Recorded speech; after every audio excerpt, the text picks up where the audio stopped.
welcome to the first episode of the How Could You podcast. I'm Lauren Tocci. And I'm Ryan Tocci. It all starts here. That's so perfect given what this episode is about. I've been queuing that up for a few minutes. It was well done. Well, welcome, audience. So we are, if you don't know us, we are a couple that met at a movie theater in 2002 and emotionally never left there. We are married, and we love watching movies together, and even more so talking about movies together. Oh, yeah. I think we end up seeing an hour and a half movie and talk for 3 hours afterwards. Which I think I've just come to assume that's everyone's process with watching movies, but maybe it is not. And we promise this podcast will not be 3 hours.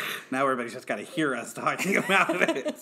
But yeah, no, this is our first one. We're here at the Tocci Studios, our living room. So you will hear background noise from time to time, and we apologize in advance. It may be car sounds. It may be our neighbors. It may be the ghosts that most likely reside in this building. Yes, who plays 20s music from what you said that the other legitimately day. happened the other day. Well, you know, they just play what you like. It's really considerate of the ghosts in our apartment. Thank you, Shadow Man. All right, so first ever podcast, Lauren. Why, how'd we get here? Well, so it's interesting how we got here. So obviously, as we've said, this is something we do quite frequently just for our own enjoyment because we love breaking down and overanalyzing movies. But this actually, the history of this goes back quite some bit. We went to a dinner party. Quite some bit. Was it like 7 years ago? It was 7 years ago. It was a really long time ago. As if it was when the 20s music started? A long time ago in a galaxy far, far away. So we were at a dinner party, which makes me sound like really smarmy and adult. We went out to dinner with some friends, and we were talking about movies, and I had admitted something that was a secret confession. This, because this is important. It was a lot of coworkers and friends. It was a table of about 20, I think. So it was a large group. It was a very, very large group. We were at, if you're familiar with the local establishment, Henry's Salt of the Sea, if you can imagine 20 people sitting at a long table in the middle of Henry's and what ensues next, you'll have a better idea of the imagery I want to portray. So we were having just a conversation as friends do about movies and love of movies and favorite movies, and a movie got brought up that I had never seen, nor had I ever admitted to a group of people that I had not seen because I thought I was in a safe place. I was decidedly not in a safe place. I'm pretty sure a roll got thrown at me. It ensued in a very, very loud question. It was one of those movie moments of you say something, the record scratches, and 18 people turn their head to look at you. It was so upsetting. Even people at the table who are not movie obsessed, like do not like indulge in pop culture the way we do, were like kind of appalled by the fact I hadn't seen this film. And then you start just defending yourself. I've seen so many movies. Like, I can't have seen them all, but this really seemed to spark a fire for people that I had not seen this particular film. And this film ends up being the subject here of our first podcast. Yes. And I think that's important. I think it's fitting. Now, full disclosure, it's been, I think, 2 years since you've seen it, actually. Yes, for the first time. So it has been, you have seen it now, and last night we watched it for the second time. Yes, we did. But before we get there, talking about this, I think it's important to kind of discuss who we are. So somebody has a little bit of a background of that, because this has been in an incubation period, I guess, for a bit for us. We're trying to figure out why, and why this moment was so important to us, why it hit home, because like you said, we're two people that met at a movie theater, and we just absolutely love film, good, bad, whatever. Who cares? It's a film, right? And I spend my free time. I am a member of the cinema committee at Frank Banco Ale House Cinemas. I am also the very proud co-curator with Adriana Gober of their first Saturday horror series. I'm a champion for why film should be taught in the classroom. And I like movies. Yes, you do. You do like movies. My bio is not as large. That's why I think us being obsessed with film, we watch a lot of movies, and deep dives, things like that. But like anybody, you watch a ton of movies, you can't watch them all. There are way too many, so sometimes things just slip through the cracks for whatever reason. But what happens is when you proclaim to be movie lovers, movie obsessed people have an expectation. So they will give you the, how could you?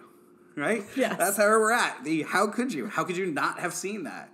How could you not have liked that? How could you? I think the how could you not have seen is the biggest one, right? That's what because it landed feels us here. the most accusatory of like in all of the movies you watch. And I mean, when I was in high school, I averaged watching at least one movie a day. And I don't think much has changed about our life, and we watch a lot. But, you know, some slip through the cracks. Which brings us to Lauren Tocci. How could you not have seen the Goonies? An audience, if you're still there, thank you. The Goonies, Lauren. The Goonies. 1985's adventure comedy that every kid that was born in the 1980s, 70s, and since has seen. And not you. This movie-obsessed, curator of film had not seen the Goonies. You know, I knew we were recording this, and we've talked about this a lot, and we've certainly talked about that dinner party a lot and how it has inspired this project, and I still feel like deep, deep shame as you're asking me this question. So, all right, so let's talk about the Goonies first, right? Yes. Let's discuss, first why, the Goonies is so important and how it gets a how could you type, moniker to it. Goonies, 1985, directed by Richard Donner. Fantastic director. The Omen, Superman, Lethal Weapon films, and holiday favorite. Do you know it? No, it's just... Scrooged. He directed Scrooge! Yes. Oh, that is a holiday favorite in this household. Yes. It's not Christmas until Bill Murray's yelling at you. Yeah. Mother. At the end of... Oh, no! But yes, Richard Donner, great director. I've seen all those other films he mentioned, by the way. Yes. Also, a couple of other powerhouses here. The first one, Spielberg. I mean, Steven Spielberg, right? Producer of the film. Also story by, is my understanding. Yes, right? So, yeah. I'll let you talk. I mean, Spielberg, right? Are you going to gush over him for the next 45 minutes? We won't ever get to how could you? I think, actually, that's why we shouldn't talk about Spielberg, because if I start, I won't stop. And it's honestly, it's another part. Like, there's like a little tear forming in the corner of my eye. Like, I can't, in some ways, it's like kind of unconscionable that I could have gone my childhood and seen something that Spielberg had been like involved in. Like, it's I went through that catalog deeply, and this is prime Spielberg. Right? This is like he's wearing the good caps to set. Like, it's classic Spielberg, and I had not seen it. It's also, the story also was co-written by Chris Columbus too. Not that that's as formidable. No, I was going to get like, to that. He wrote the screenplay. Chris Columbus. Can we talk about Chris Columbus for just a minute before we get into all this? Like the trajectory of Chris Columbus? Here's this guy that just, I mean, the things he pops up with, like, he, I don't know if he's that household name, but you look at the things, Home Alone, Rent. Okay. All right. Stop. Hold on. We're going to pause the podcast for a second here while we talk about what is considered like classics, because that is talk about a debated film in this household. But I'm going to roll back. I think maybe, for the record, you love Rent. The film is a little bit more in debate. I love the music. We don't. That's another day. That's another conversation. Okay, that's another conversation, different day. But obviously, your love. Yeah, it's Harry Potter. Yes, and this is, again, like, it's someone being associated with it, like, that has like such like a deep reputation, like, within film, and oftentimes involved in a lot of those like iconic films. And listen, I think Spielberg here is like definitely more of the huge gap. And even when you're like listing Richard Donner, like, I've seen so many Richard Donner films to have not seen this. But I don't know if, tiny Lauren was as director obsessed that she would have realized that, like, hey, because honestly, even when you tell me, like, the same guy who did Superman is also the same guy who did The Omen, like, I have, my mind almost has, like, a hard time reconciling that. Like, he doesn't seem to, like, want to be pigeonholed into one type.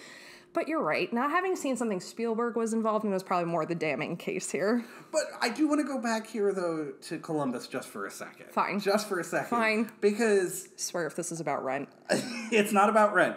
But he wrote Gremlins. Yeah, I did not know that. I did know that, until I was doing the actually. history on this. I didn't know. Did he write Phoebe Cates' speech? Like, Christmas speech? Like, I want to give Chris Columbus a hug. That is the most darkly perfect speech ever in a film, in a kid's movie, just for the record, but, you know.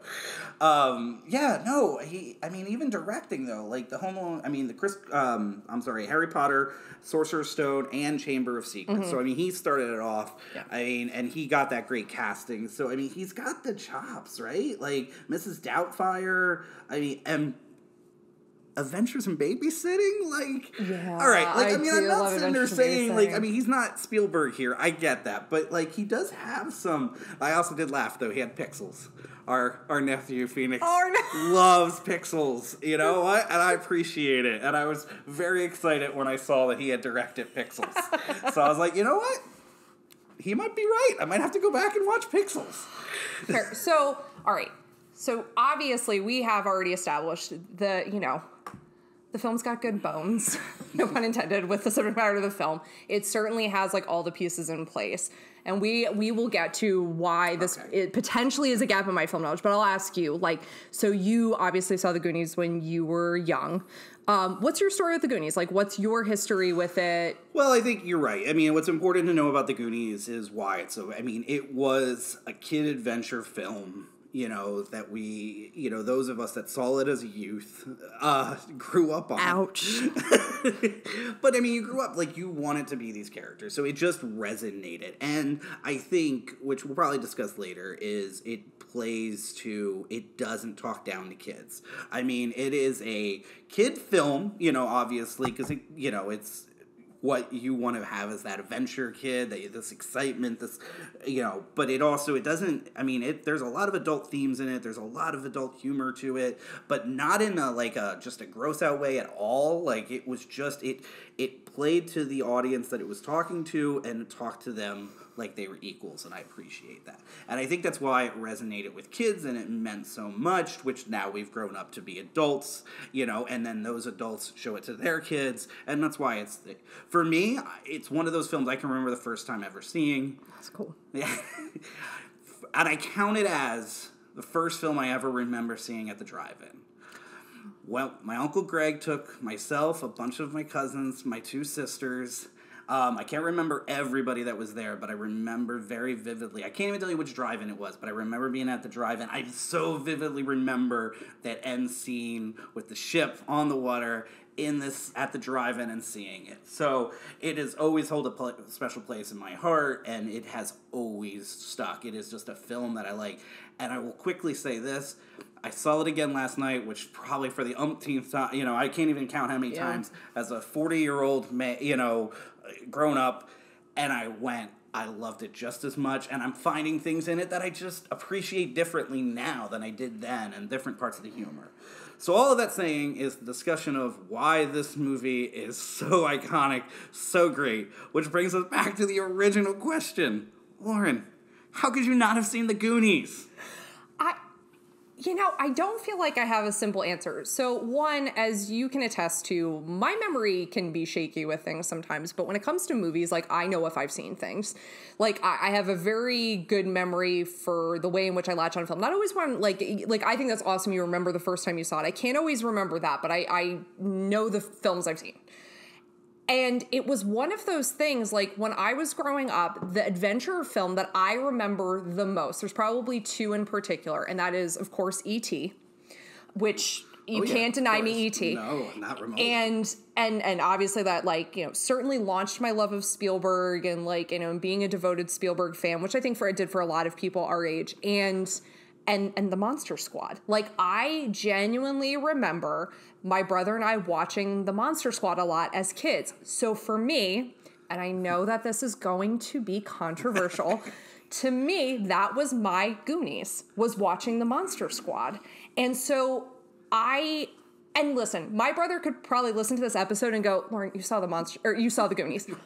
I do not remember seeing the Goonies, but what I do remember is hitting a certain age and realizing everyone around me had, and never wanting to admit up to it. Like, I knew enough references. I knew Baby Ruth, Sloth Love Chunk, Hey You Guys.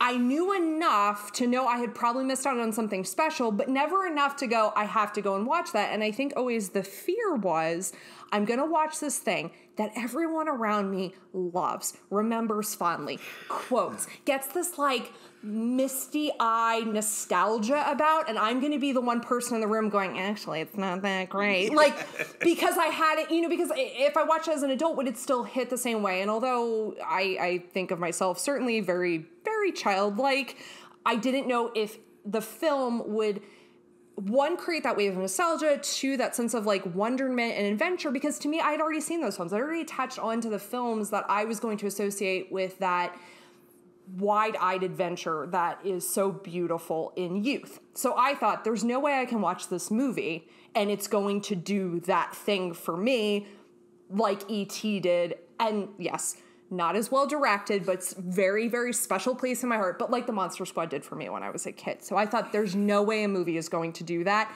So I almost did not want to watch it. But when you have a table of 20 adults kind of yelling at you because you haven't seen the Goonies, you start to think to yourself, maybe I need to watch this movie, and rip the Band-Aid and film this desperately large gap in my film knowledge.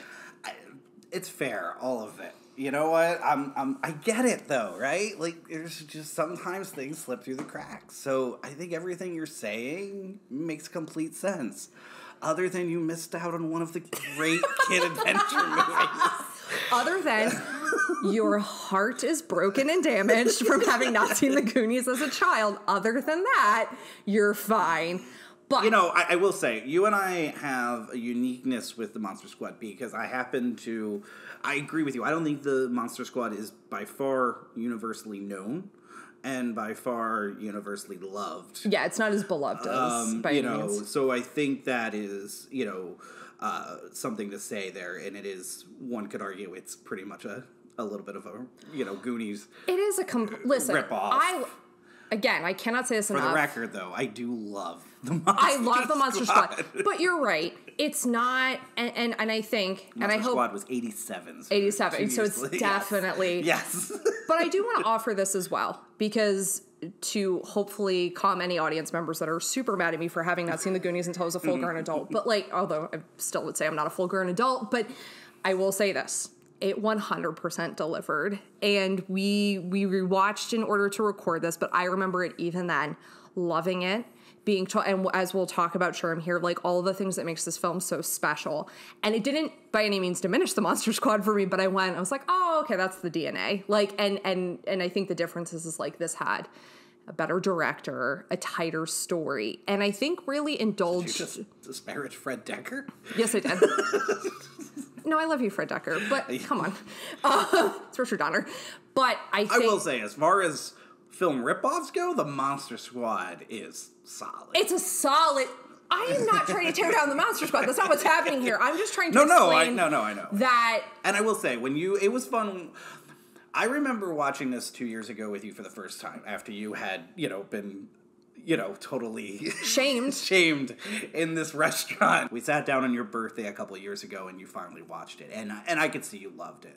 But honestly, watching it last night with you for the second time, was great. I felt like, you were appreciating it from, and here we're trying to take notes and everything on it. And, I could feel you in the room just enjoying it. Well, and honestly, and this is where I think we should kind of dive in and talk about, why is this film worthy of this conversation? So aside from that people feel very passionately about, what is it about this film that keeps it, that it still resonates, that I think any generation could see it and love it and attach onto it the same way, that you could watch it and approach it the first time as an adult and still feel those same things. And I completely agree. Watching it the second time, I felt like now I'm part of the club that gets nostalgic, because I felt like, oh, yeah, I like this part. And, oh, this is cool. And, oh, I love when this happens. But there are so many things that make this film special. And I think this is, the good time. So I guess here's a question I have for you. Yes, go.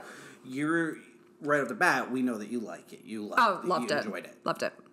Question, though, because I think you as a film lover can kind of look around sometime frayed edges a little bit. Do you think it holds up? Yeah, completely. I think it's something that... It doesn't seem dated to you. I do not think it seems dated. So I had written a note here because I was like, one of the things that I love about it, and I think this is what makes it, it's going to sound contradictory, the authenticity of moment. It is when Mouth like makes a pop culture reference, he kind of flubs it like a little bit. Like you do like how we misquote things all the time, but like people know what you're referencing. It's the fact that the clothes don't feel glamorized. The house. One of the things For the record, I'm pretty sure I dress like Chunk. You do dress like Chunk. You are dressed like Chunk right now. Audience, you can't see this, but he's dressed like Chunk. And maybe that's why it feels so real to me.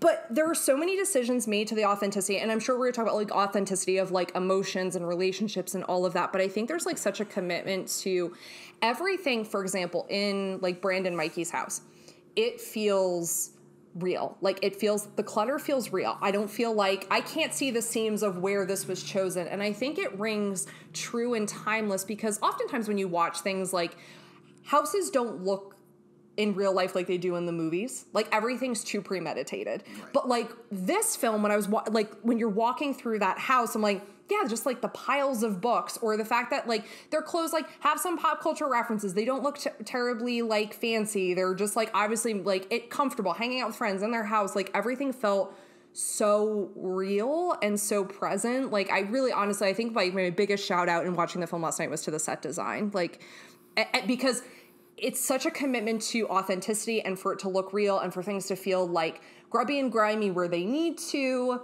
And also, so that way when you get to the ship at the end and it's so grand and big, it feels in contrast to this other world we've been in. Which evidently was a built ship, yeah, right? Like it wasn't a real ship. But like that commitment level of like, that's why it's so important. Like I have to be in a space that feels so real and normal so I can believe that something like that could happen to me. And I think that's the enduring thing about it. There's nothing dated in it. Yeah, I mean, yes, you could like kind of point to some of the fashion choices, sure.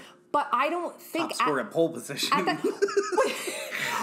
but like even I think about first off, the most major shout out to Steph, which I could talk about her for hours because she's such a Martha Plimpton, yes. Such a queen, such an icon. I looked at her outfit and I went, I would wear all of that. I love that you said that because literally a note I have in here was Lauren will want these pink chucks that Steph is wearing. Santa, if you're listening, pink chucks. Yeah, I mean, certainly, yes. Her wardrobe, definitely. It's her whole persona. She's such an, and I think that's the thing is like and what I love so much about, and I think another thing that can make it so phenomenally timeless is that all of the characters, like they don't like fit in a box and stay there. There's like growth and development. I love this in a lot of films where you make a deliberate choice to like start with the villains. Like the narrative starts there. You mean this family-friendly film that starts with a fake hanging? I think I wrote, why aren't all kid movies start with a fake suicide and a jailbreak? And with lighthearted music, like, haha, gotcha again. Right, and when Joey Pants, shoots his gun out and starts laughing maniacally, I'm like, this is terrifying. But awesome. Yes, it's fantastic. And also, like, is Jake Fratelli kind of bae? Like, if we're being honest with ourselves. Like, you know what? We just saw that Josh Gad thing where they reunion, and he hasn't aged. Like, no. He looks great. Trapped in time. Yeah, he's also plays Johnson in Die Hard. So, Who's Johnson in Die Hard?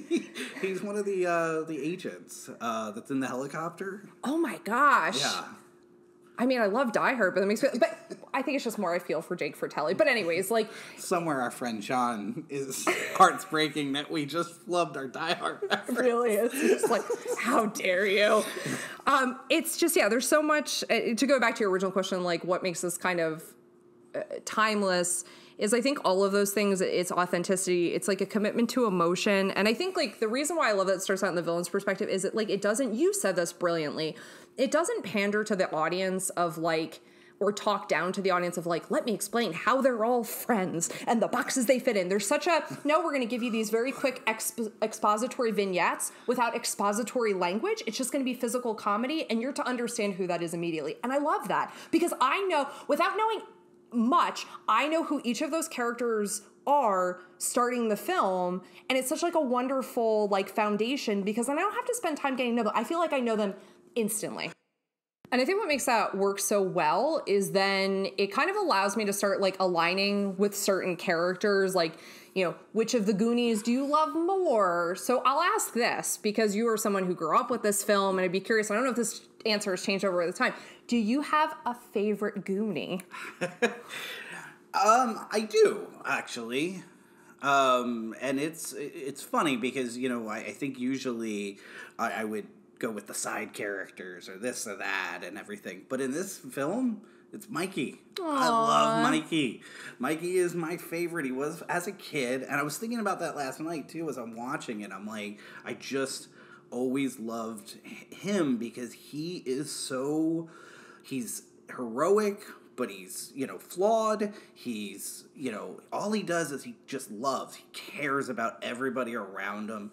He's a dreamer, but he's also based in, reality. Like, it's just all of these things. It's just a way that, his brother who picks on him all the time, but that great scene when he comes over to him and just hugs his brother, or the way he talks about his dad, and he always says, my dad, like, which I picked up a lot last night, it's everything, with him, and just from the beginning of just, he wants to help everybody. Like, it's not just about him, it's because he cares, and he just has this, adventure in him, and he gets to kiss Carrie Green. All right, let's be honest. That's really the number one reason. And then it's the dreamer stuff. Right. First stuff about the kiss. Yes. Yeah, right. But yeah, it's Mikey in this. I mean, all of these characters are fantastic, and that's what makes this film, hold up. Like, there's not a bad note character in this movie. And so that is one of the things I truly love about it. But Mikey, ultimately. So you as an adult, is there a character that you love? Well, so this is really hard because in some ways I want to say, I completely agree with everything you're saying about Mikey. I think what I love about his character so much is that it's not that he's not afraid, but he's so accepting of the adventure. Like, he knows this needs to happen and not in like this heroic, like macho, I'm not scared way, because we see him scared, but also in this like, no, this is like, I have to do this for us, for my family. It's like so pure. Even when he Andy is having to like do the keys on the organ at the end, and he even makes like kind of the callous joke like, oh, it's gonna B flat, like it's and that's such a good scene with him because he has two moments there where he's encouraging Andy, at the same time scared, with the, Goonies make mistakes, which is great, followed up with just don't make another one. Yeah. And the B flat line is just, it's fantastic. It is, and like he offers like earlier, like, you may want to hold my hand. Like, I just love that it's this like perfect embodiment of, I need to push the adventure forward, but it's also okay to be scared, but guys, we still have to do this. It's just like the dedication that he has to the task and really like the love for the people around him. It's so beautiful. Yeah, and I think what's nice about it too with how it plays is he doesn't really know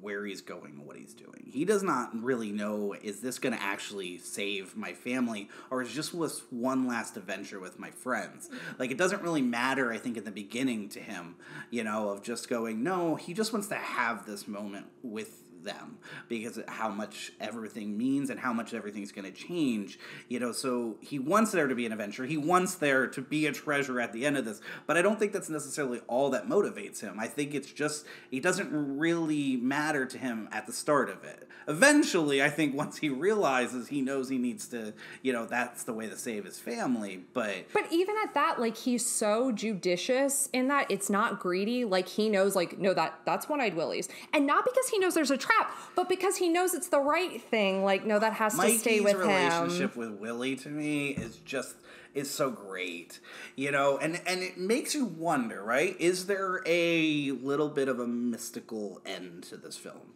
at all? Like, is his connection with Willie just him in his head and allows him to kind of keep moving forward? Or is there something that allows him to get there and not Chester Copperpot or anybody else to have gotten there? Does he have an actual connection? I feel like that's a really interesting critical analysis point of like thinking of this as that there's like some sort of like spiritual tie here, because that's kind of interesting. And one of the really, I think, endearing scenes with Mikey is like towards the beginning when he's telling the story of like the lore behind it.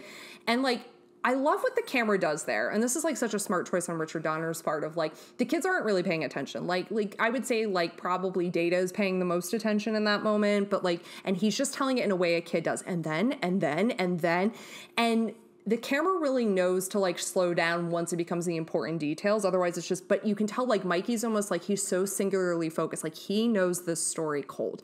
He knows the lore and the history, and it creates like such like a deep relationship where he's like truly like vested time in this person's story as this fully realized thing. And no one else really needs to see it or hear it. It's just kind of there. There's so many other shenanigans like happening in the background, but for like Mikey, like, no, it's important to know this guy's whole story, and it's important to leave his gold there.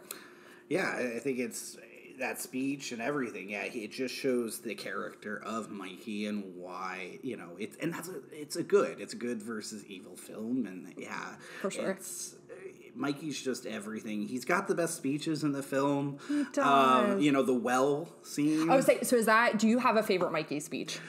The well, I think the well is such a great scene all around from all of them, not just Mikey. You know, it's because it's such a great scene with all of those characters where you have Steph, who still believes in dreams and wishes. You know, she's older, you know, she understands, you know, but she also believes in those. But then Mouth, who's now seeing everything crumbling around him, he's about to lose all these things that care about him. And even though he tries to have this tough guy demeanor, throughout the film, you see shades of that, you know, kind of crack. And that's a big moment for him, of this, you know, emotional weight of him realizing that, you know, maybe wishes and dreams don't come true quite the way that he wanted them to.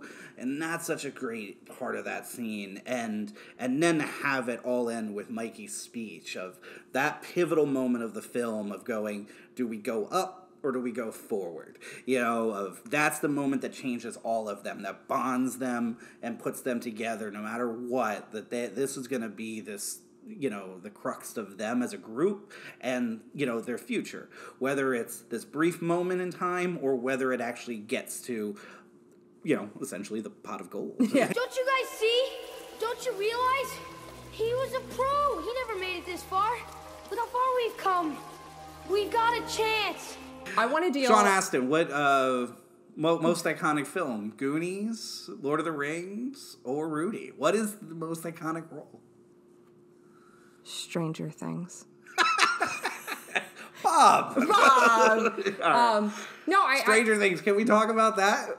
Like, I mean, I get we all know it. No, I know, but there was something about watching it last night where I was just like, That scene when they're riding the bikes through, I'm just like, wow, I've seen that movie. I've seen that scene about 4 or 5 times in the last 5 years. How beautiful is that shot, though, of them riding the bikes and it's above the tree line, but you still hear their conversation. That is such a beautiful shot. Oregon, where it was filmed, and I guess that's, you know, that's the town that they're in. They use the actual town. I mean, that's a beautiful place. Well, I immediately wanted to go there, but I love the commitment to, let's shoot this in a way where we feel the scale of it. Yeah. Until it has to feel smaller. Until it becomes more focused in on the adventure when we're in the caves, and it needs to kind of like narrow in, because it lets you go from the expansiveness to like the small spaces to the expansiveness of the ship at the end. Like, there's just so many brilliant filmmaking decisions made.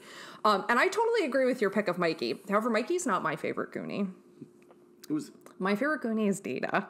Oh, yes! Okay, so here's the thing. In some ways, I really want to answer Steph, because again, I think just Martha Plimpton's so iconic in this character. I mean, it's just my love of Martha Plimpton, but I just love her reactions to it, particularly like the whole interaction of like when Andy and Mikey kiss and she's like, keep your eyes open next time. She has so many great lines, and I love that she's like scared but encouraging too. Like, it just, there's so many, and I think there's so many beautiful facets to the characters, but like, I just imagine that as adults, like, Data and Mikey have like a text message like conversation just between them, getting annoyed with Chunk and Mouth. Like, that there's something about it, like I love when he gets frustrated. I love like the practicality at sometimes at which he looks at things. I love his inventions. And there's so many, he to me has some of the funnier moments in the movie. I like kind of the side glances between him and Mikey. I love their kinship. I love how same way, like, I love how brave he is. But more than anything, that moment with his dad at the end. Yeah. I was crying. Yeah. I could cry now thinking about it. And listen, I know I'm an emotional sort, but you can't hug a photograph. Yeah. Like, wow. He's just, and you're the best invention. You're the best. Oh, it's just a 1-2 emotional punch. It's so sweet. And I love his character. He's got these inventions. He's got, he almost has, these kind of, things almost ready for them to have this adventure, but he's never demeaning to his friends. Slick shoes, man. Yeah. What other moment in life does slick shoes gotta come in than crossing a log with 2 criminals following behind you? I also thought, I was like, oh my gosh, if he'd hit one of those sparked booby traps earlier, that would have been very dangerous. He had fuel in his shoes. It would have been potentially very tragic moment. But I don't know, there's just something about that character, and it's really hard because all of the Goonies collectively, I think, have their merits and their reasons for it to be your favorite, with the exception of Mouth. I hate Mouth. I can't hate Mouth. Whose name is Clark. Gotta be honest with you. Never realized that until this time watching the movie. Okay, so here's the thing. Let me. Sloth has a first name in this that I never knew. No, he doesn't. Lotney Fratelli. Stop it. But yeah, at some point I just heard them say Clark, and I was like, Mouth's name's Clark? I mean, I guess it makes sense. He wasn't named Mouth, but... So you probably don't remember this when we were rewatching it. I guffawed at the moment when Mouth has his realization of he gets kind of emotional and scared about things that are going on. And I guffawed because I thought, good. Because up until that point, he had irritated me to no end. And listen, I get it. I love Corey Feldman, and he does the job so, whip smart perfectly. But I think that's the thing. He just irritated me until the point he comes to his, emotional reckoning, and I was like, all right, I'm cool with you again, right. Mouth. But up until that point, no lie, pardon my language, but I kept writing Mouth as such a dick, over and over again. Wow. I wrote it no less than 5 times in my first 3 pages. We're talking about a Spielberg film in the 80s. Otherwise, you wouldn't get away with that language in this PG podcast. I gave a warning. Here's the one thing I'm going to say about Mouth, though. Mouth, what? I get it. Defend Mouth is him for me. supposed to be the smart-ass character and everything, but Mouth may be the smartest one of the group. What? Mouth... He's cruel. I didn't say he's not cruel. I'm just saying... How is he smart? He's the one that knows all the Spanish. Okay, so he's bilingual. It's a very usable skill. Yes. He's able to decipher the maps. He okay. has... Throughout the film, he has a much bigger knowledge. Anytime somebody has a question, he has the answer. And it's not played as in he has the answer, he thinks he has the answer, but he doesn't. He has the answer.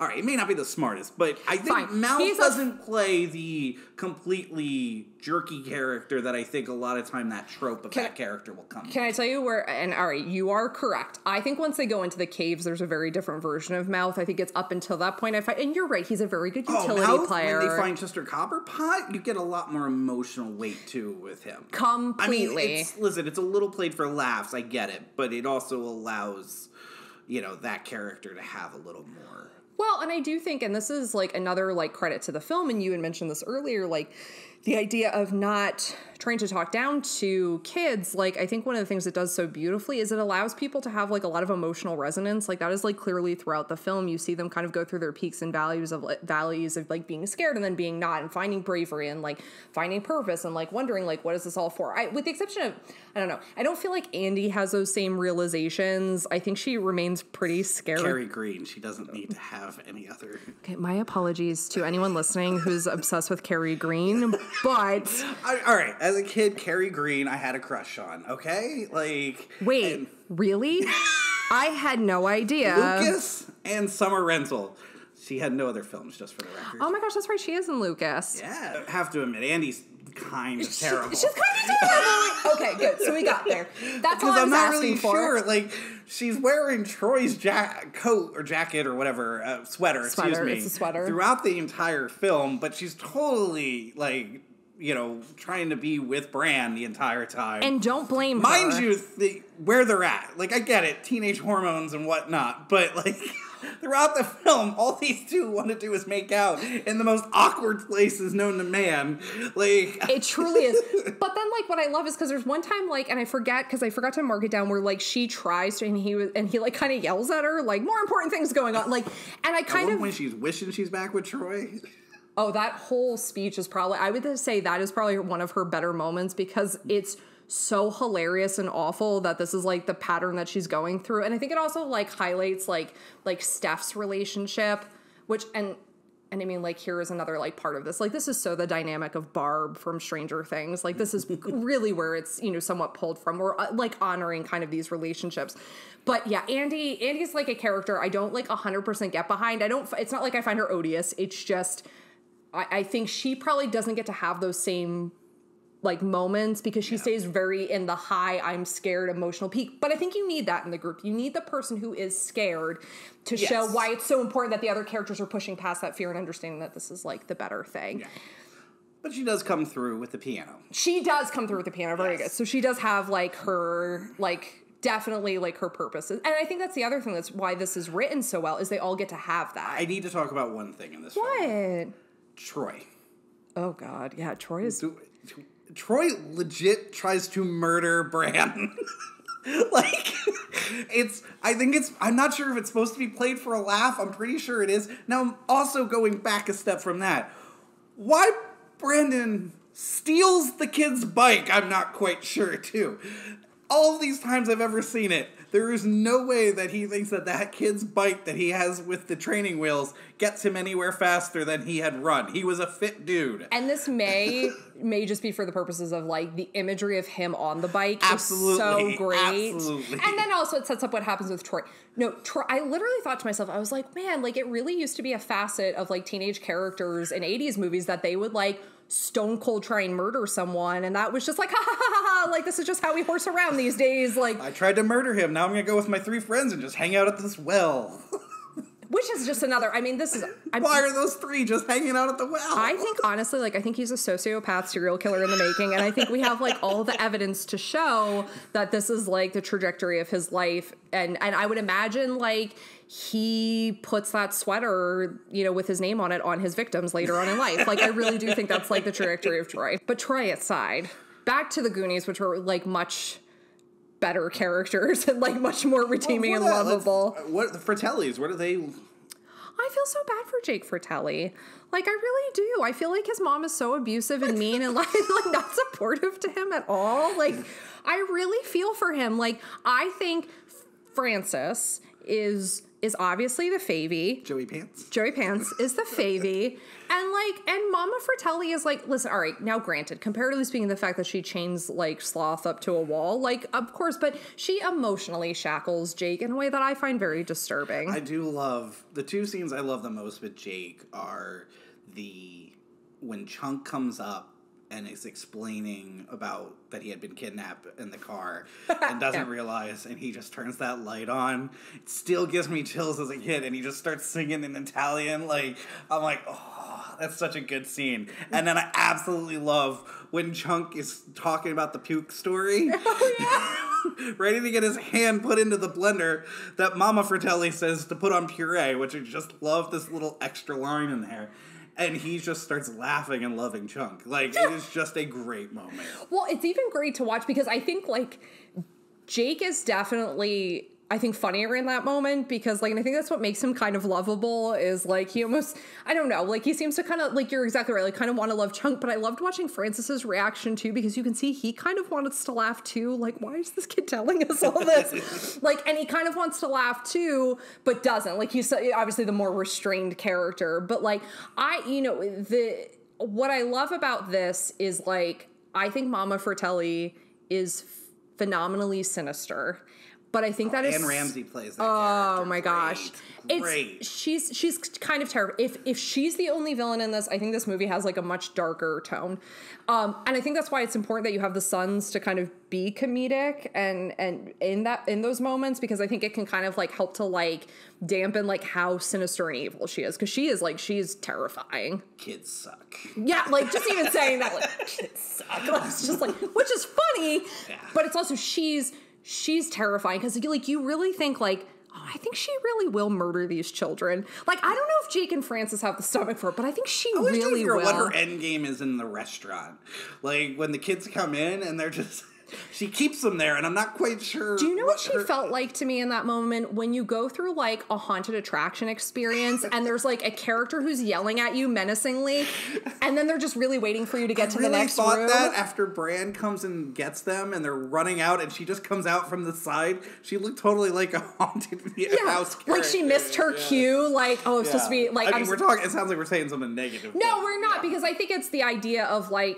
No, she probably understood in the grand scheme she wasn't going to murder them. It's not till later, but like later on, I think she very much has... So who's the real villains in this film? Is it the Fratellis, or is it Troy and his dad? Like I will always say, wealthy people are the villain of the story. I think it's really like staggering. Because you gotta give... It is the most villain move to show up on a beach where a family has just found their kids that have been missing for a day and don't know if they're safe, and you show up to foreclose on their home. It's really... For your country club. It's so much more sinister than anything the Fratellis do. And this is like... Also, though, I do need to know the, what is the ruling on this? Like, you're allowed to just find rubies and just that pays off your debts at that moment when the foreclosure is happening? You've worked in banks. Obviously, that's how it happens. All right, fine. Like, no one even questions. Everybody just is like, these are legit. These are definitely legit rubies. These are definitely paying off all the debts. Yeah. Of this country club from his marble bag. Yes, but this is definitely going to do it. But I feel like they should get to have some ownership over the ship as well, which obviously is like further like really treasure good question. on it. I was wondering about that. That ship's sailing off with all the treasure. Someone's going to get to it. Who gets to keep that? Do the kids have any stake on it? I don't think they do. The kids get to discover it. So here's the thing. They may not get to keep like it in terms of like the monetary value of it, but I wonder if there's some like discovery fee where they found this like historical artifact and they get some sort of claims in that way, or maybe they like open up a museum. This is why we never got a Goonies 2, because they got too much wealth and they never had to worry about this again. But that's what I want. I don't want a Goonies 2. I just want to know that they all kind of like lived happily ever after, like, and that like Chunk's parents never questioned the fact that like Sloth is going to be living with them. Like this is how I envision it in my mind. I hope genuinely that like Steph and Mouth grew up and got married and have like a really contentious but loving marriage. Are they flirting? They're so because flirting. There's a little confusion on age in this movie, right? Well, I looked at you last night. I had thought they were siblings, and I was like, this is some Game of Thrones nonsense. And then you were like, no, they're not. And I'm like, oh, then they're definitely flirting. They are, but. It's a little weird. But I think they're like middle school, right? And that's, I'm guessing, I don't know what age they're actually supposed to be. Young middle school? Here's the thing. I'm going to backtrack this because I don't want to make anything sinister at the end of The Goonies, which is a perfect movie. Right. But I'm going to say I think it's very cute and friendly, I think is what it's supposed to be. But in my mind, they grow up and like, I think in their like 40s, they've not married and they found each other and they have like a really lovely marriage. I like it. All right. That's how I fantasize about it. So with that, like, so we're reaching like the finale and conclusion of the film. But I do have to ask you, what's your favorite scene in The Goonies? Oh, there's so many. It's so good all across. Everything is my favorite thing. My favorite thing is everything. Thing is everything. I haven't butchered that line. As a kid, it was the piano scene. Okay, interesting. Yeah, because it's that iconic skeleton, piano, life and death moment. There's jokes being made, but there's fear. Are the Fratellis going to get them? It's just, that's one of those things that hits home. In this version, watching it, when Data flips out, like he finally loses it in the ship, I just absolutely loved. But there's just so much about this film. It was all the iconic lines that are in it, like, and the, we haven't even talked about one of the greatest songs ever. That song is so fantastic. Cyndi Lauper's Good Enough. Oh my God. Like, that is one of the all-time favorite movie songs. I'm going to really resist singing into the microphone. It's a song you can cry to. You can work out to. You can dance to. It's the perfect song. It's the perfect song. It's just, all of that. Did you have a favorite scene? Oh, without a doubt. So it's when they see the ship for the first time.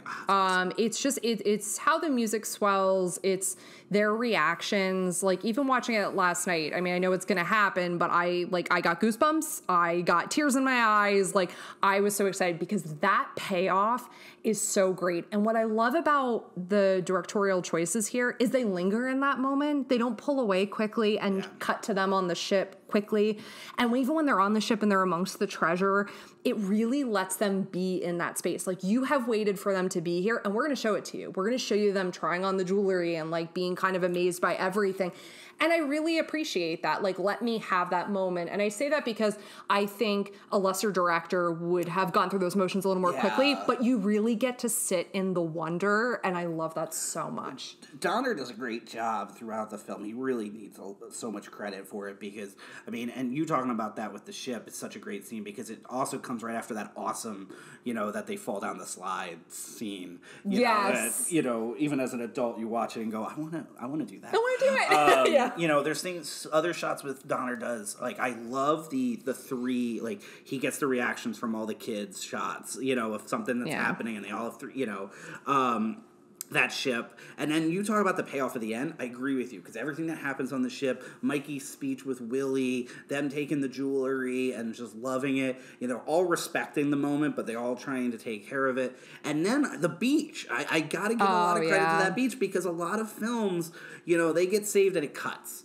And I feel like, now I know there was more to give in that scene, but I just love, that you get that with the family. You get more time with the family of seeing them. I just really think that it gives you what you want, and then gives you that iconic shot of them on the rocks and the boat. Yeah, the boat is good. I mean, that's a good one. According to IMDb, they shot that. They had not shown them the ship before they shot that. Stop it, really? Yeah. Now, supposedly, Bran, says the S word, and, they had to cut it because he was so shocked. Oh, that's really fantastic. But, you can't blame him, though. To get into the next segment of the, as we finish up here, one segment we want to have on this program is kind of, the remake recasting, of... It should never be remade. I'm just gonna... of, should there have been a sequel? Because I watch it, and the first thing I thought to myself last night was, if this was made today, there is a Chunk Sloth, movie that's made about 2 years later of just them. This buddy sloth chunk movie that gets made. I want to react negatively, but I don't know that I hate that. And there definitely would be a sequel today. And I think that's what helps that film hold up over time, is that there wasn't a sequel, so it doesn't take away from it. So, well, but I think in many ways, didn't we all get our sequel by having multiple seasons of Stranger Things? Like, I think we get to kind of continue those adventures, but I'm with you. I like something that kind of remains just its own. I mean, I think as movie lovers, you and I like seeing things just kind of be their own standalone. And we're big franchise people. Like, we love Star Wars, the Marvel films. It's not a matter of that. But I think this should get to stand on its own. And no, it shouldn't be remade. But I definitely could imagine some different castings if it was cast today. Well, that's what I want to ask you. So this is our segment, If it's remade today, who do you cast? Okay, so... all right, full disclosure, I knew he was going to kind of ask me something about this, but there were only like a few that really stood out to me. And this is going to be a weakness on my part of not knowing a wide swath of youth actors outside of Stranger Things. We talked about adding this into this program. Yeah. I want to do it as we go forward, but a kid film is going to be difficult. Well, because essentially it's right now the Stranger Things cast and chapter 1 and chapter 2. Which kind of blends. Yeah, so it's like hard not to pick those characters. So I really tried to avoid any people from that, but this is kind of how I see it in my reimagining. I think I'm already imagining who you're putting. Oh, no. In. Go, I'll be curious to see. So I see the character of Mikey, played by Kylie Curran, who was Abra in Dr. Sleep. And so I know obviously this is a gender swap. Yeah, I appreciate that. But if you haven't seen Dr. Sleep, and I won't spoil anything here, I just think she has that same approach to adventure that Mikey has. Yeah. And I saw a lot of like interesting things with her character.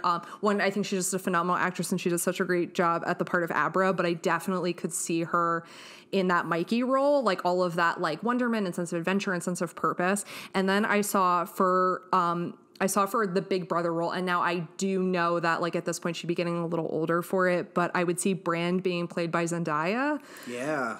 There was something just like in Well, she's playing a high schooler on I forget what, Euphoria, I think the show's called. Oh, that's true. She is. Okay, so maybe like if we made it now, she could. I think, well, in all the Spider-Man, she's playing high school, oh my gosh, too. So she great. could play it. I mean, whether she should play it is a different question, but you know, that's always good. Yeah, no, that's a fantastic. Thank you. I was really excited. Like, I was really, and honestly, like, my head was hurting about this, and all of a sudden I started seeing it, and then I saw that Steph would be played by Marsai. I think I'm pronouncing this correctly. It's Marsai Martin.